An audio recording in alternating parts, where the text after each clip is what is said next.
Hey guys, once again very welcome back to our channel maths fun Wasim. आज की video हम करने वाले हैं बच्चों क्लास 10th का सैंपल पेपर और खास तौर से उसमें हम करेंगे फिजिक्स का सेक्शन। इससे पहले हमने आपको दो सेक्शन करा दिए हैं, सेक्शन ए और सेक्शन बी। सेक्शन ए में हमने कवर करा था बायोलॉजी को और सेक्शन बी में हमने कवर करा है केमिस्ट्री को। तो गाइज आज की वीडियो में करेंगे फिजिक्स से क्वेश्चन और इसमें हम करने वाले हैं 1 और 2 मार्क्स के क्वेश्चन। तो गाइज फटाफट से कॉपी और पेन लेकर बैठ जाइए और अपनी वीडियो को शुरू करते हैं। Let's get start. क्वेश्चन हमारे पास क्वेश्चन नंबर 1 है। 29 क्वेश्चन जो है, when a narrow beam of light, when a narrow beam of light is passing through the glass prism. अगर एक नैरो बीम किसी ग्लास प्रिज्म जैसे हमारे पास में ये ग्लास प्रिज्म है, ठीक है, अगर इससे पास होती है, माना इस तरीके से जाती है, it split into the it's component colour, ये कई सारे कलर में टूट जाती है। इस फिनोमिना को, इस प्रक्रिया को हम क्या कहते हैं? तो बच्चों इस प्रक्रिया को हम बोलते हैं dispersion of light. Dispersion of light में क्या होता है, जो आपकी मोनोक्रोमेटिक लाइट है यानी व्हाइट लाइट जो है वो 7 कलर में टूट जाती है, जिसको आपने पढ़ा होगा विबग्योर नाम से। ओके बच्चों, तो इस फेनोमिना को हम क्या बोलते हैं? Dispersion of light. इसके अलावा में 3 पार्ट और दे रखे हैं, Tyndall effect, total internal reflection और साथ में reflection of light. Reflection of light को आप जानते हैं क्या होता है, जब लाइट बाउंस बैक करे। टिंडल इफेक्ट क्या होता है, जब लाइट स्कैटर्ड हो जाए। और टोटल रिफ्लेक्शन ऑफ लाइट का क्या मतलब होता है, TIR हम इसको बोलते हैं। जब इंसिडेंट एंगल हमारा क्रिटिकल एंगल से ज्यादा होगा तो TIR होता है। उसके क्वेश्चन आगे आएंगे तो हम करेंगे। फर्स्ट क्वेश्चन आपको समझ आ गया होगा, इसका ऑप्शन क्या रहेगा? ऑप्शन बी आपका करेक्ट है। नेक्स्ट क्वेश्चन पे चलते हैं। क्वेश्चन नंबर 30 है। क्वेश्चन कहता है, a concave mirror forms enlarge and virtual image. जो कॉन्केव मिरर है वो एनलार्ज और वर्चुअल इमेज फॉर्म करता है व्हेन ऑब्जेक्ट इज प्लेस। ये कब करता है? जब हम ऑब्जेक्ट को कहाँ रखते हैं। तो बच्चों आपको वो याद होगा, अगर आपके पास में एक कॉन्केव मिरर है, कॉन्केव का मतलब है इसका जो आउटर सरफेस है वो पॉलिश्ड होगा। ये मेरा है प्रिंसिपल एक्सिस। तो जब आप याद रखना, जब भी आप ऑब्जेक्ट को फोकस और पोल, ये फोकस है ये पोल है, जब हम इन दोनों के बीच में रखेंगे, ऑब्जेक्ट जब भी इनके बीच में आएगा तो होगा क्या, ये लाइन जाएगी और ये फोकस से चली जाएगी। और जब हम दूसरी रे डालेंगे, मानो हमारी ये रे गई, ये आ जाएगी और ये पीछे कहीं जाकर मिल जाएंगे।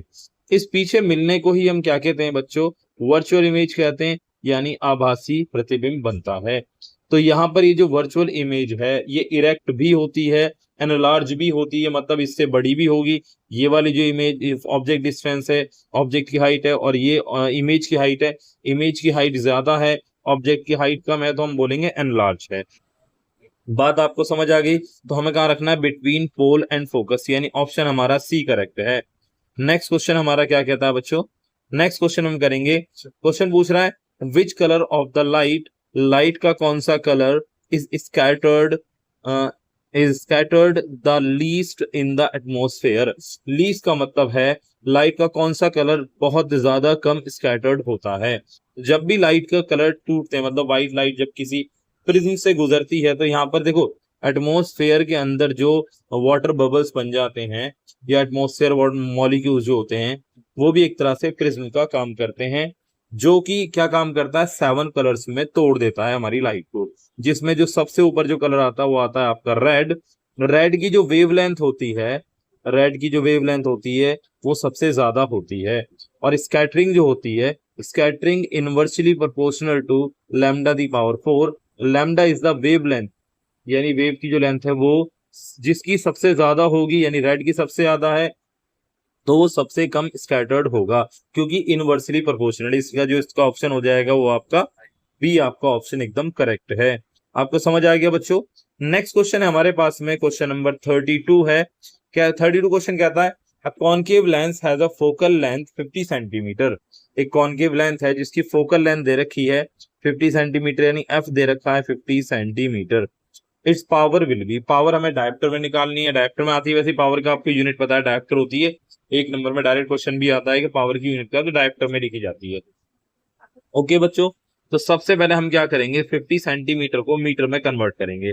आपको मीटर में कन्वर्ट करना आता है, सेंटीमीटर से मीटर में जाएंगे तो 100 से डिवाइड करेंगे, 0 से 0 कटेगा, आ जाएगा 0.5।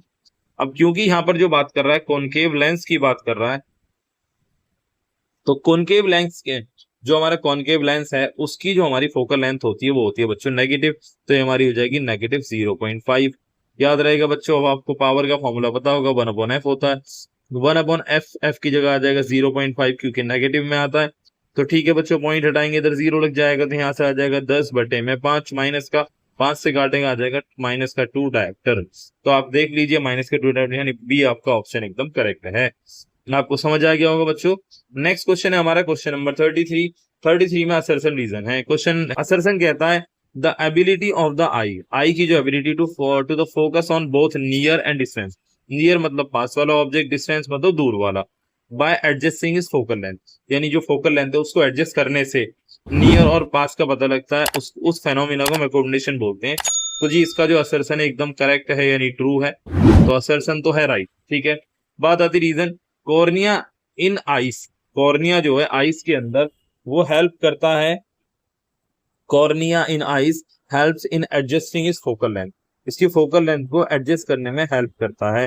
तो देखो जो रीजन है वो भी करेक्ट है, लेकिन इतना ज्यादा करेक्ट नहीं है कि जो असर्शन है उसको एकदम प्रूफ कर दे सही से, क्योंकि जो रीजन है हमारा उसके अंदर जो सिलेरी मसल्स होती हैं,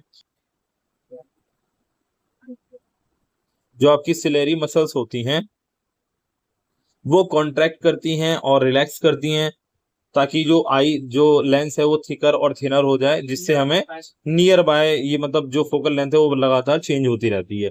तो कॉर्निया तो एक फिक्स है, फिक्स लेंस है, कॉर्निया का काम नहीं है, बल्कि कॉर्निया का काम क्या है, पहले वो रिफ्रैक्शन करता है, लाइट को अपने अंदर लेता है, देन उसके बाद बाकी काम जो करती है सिलेरी मसल्स करती है। इसका मतलब रीजन तो आपका ट्रू है, लेकिन ऐसा नहीं है कि जो मतलब बोथ ए भी ट्रू है आर भी ट्रू है, लेकिन reason is the correct, reason is not the correct explanation of the A. तो हमारा बी जो ऑप्शन है वो क्लियर हो जाएगा। नेक्स्ट क्वेश्चन पे चलते हैं बच्चों, क्वेश्चन नंबर 34, और ये आपका लास्ट क्वेश्चन है क्योंकि हम 1 और 2 मार्क्स के क्वेश्चन कर रहे हैं। यहाँ पर क्वेश्चन हमारे पास क्या है बच्चों, क्वेश्चन है अटेम्प्ट ऑप्शन ए और बी, दोनों में से एक अटेम्प्ट करना है, आप दोनों अटेम्प्ट करेंगे। If earth atmosphere has a uniform density, अगर अर्थ एटमोस्फेयर की यूनिफॉर्म डेंसिटी हो, देखो बहुत इंपॉर्टेंट क्वेश्चन है, फाइनल में भी आपके आ सकता है। अर्थ एटमोस्फेयर की यूनिफॉर्म डेंसिटी हो तो how would it affect the twinkling of star, star जो ट्विंकल करते हैं उनको कैसे अफेक्ट करेगा, इसको हमें एक्सप्लेन करना है।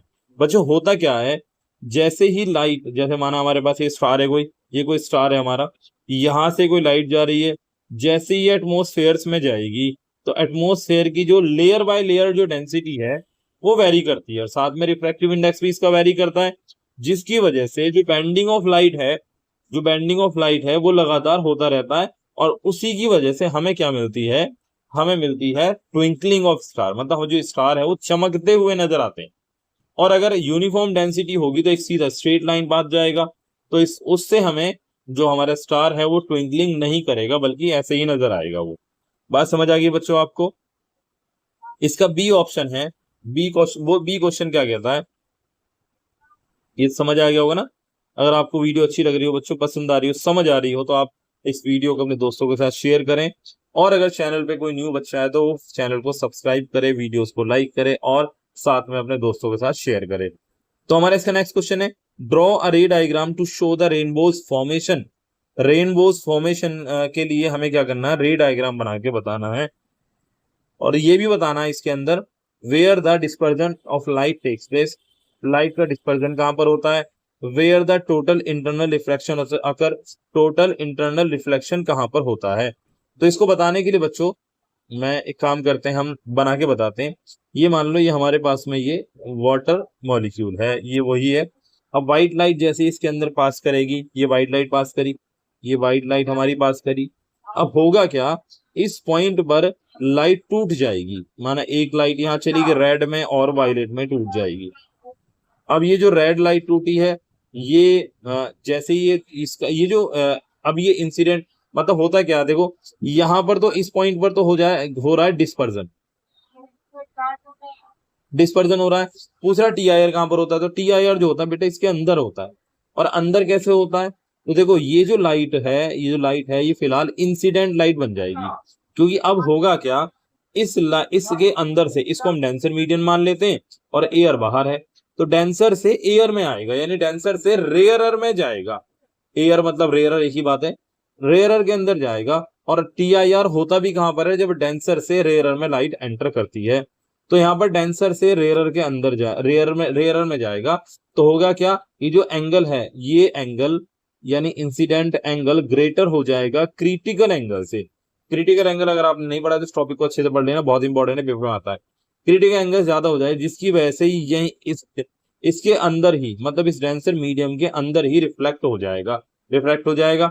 अब इसी की वजह से रिफ्रैक्ट होके तब जाके ये बाहर आते हैं, ये भी ऐसे ही तभी जाकर बाहर आएंगे, और यहाँ पर हमें रेनबोज नजर आ जाता है। तो TIR कहां पर होता है बच्चों, इन पॉइंट्स पर TIR हो रहा है। इन दोनों पॉइंट्स पर अगर मैं इनको A नाम दे दूं, इसको B और C नाम दे दूं, तो B और C पर तो TIR हो रहा है और A पर हमारा हो रहा है डिस्पर्जन। तो यही हमें इस तरीके से डायग्राम बनाना था, आपको समझ आ गया होगा। तो यहीं पर हम अपनी वीडियो का अंत करते हैं बच्चों। आई होप कि आपको इस वीडियो को समझ आई होगी और साथ में आपके लिए बहुत ज्यादा हेल्पफुल भी रही होगी। अगर आपको कोई भी प्रॉब्लम आती है, कोई भी दिक्कत आती है, या फिर आप किसी और टॉपिक पर वीडियो बनवाना चाहते हैं, तो यू कैन कमेंट, आप हमें कमेंट करिए।